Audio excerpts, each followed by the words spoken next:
Hello YouTube! With our ongoing visits to places around Somerset, this week I'm taking you on a journey with me to the northwestern side of the county, to the town of Stoke Kersey, or as it's known today, Stogursey.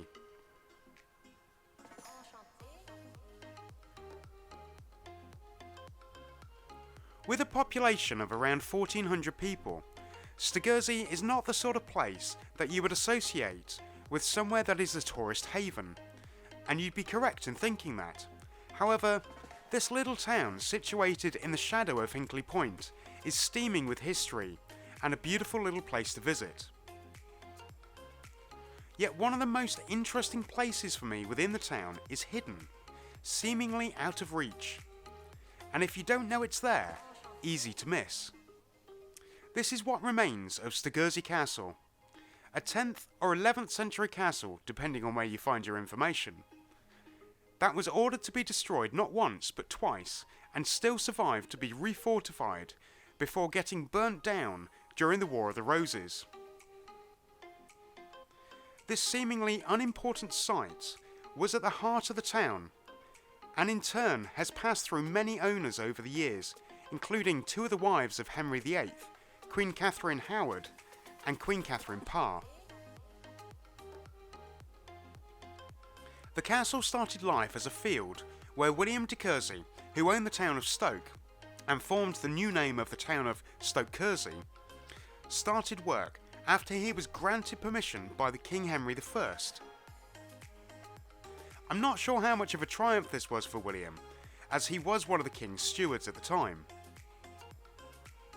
William started by building up the ground which was taken from the area around the castle as the moat was formed.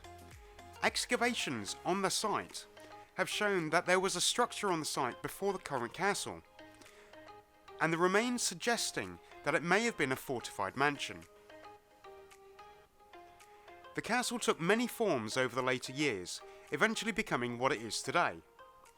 Anyway, the castle moved through 4 generations of children, grandchildren, etc., all called William de Courcy, until William de Courcy V, who, when he died, had no heirs and was passed on to his sister Alice.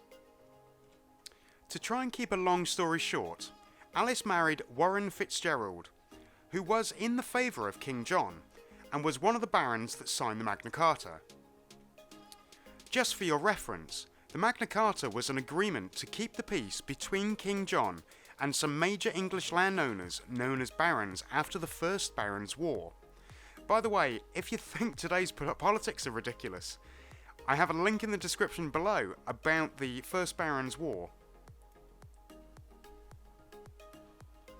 However, King John was suspicious of Fitzgerald and sent an order to the castle's constable to hold the castle directly from the crown and to defend the castle should Fitzgerald attempt to take it back.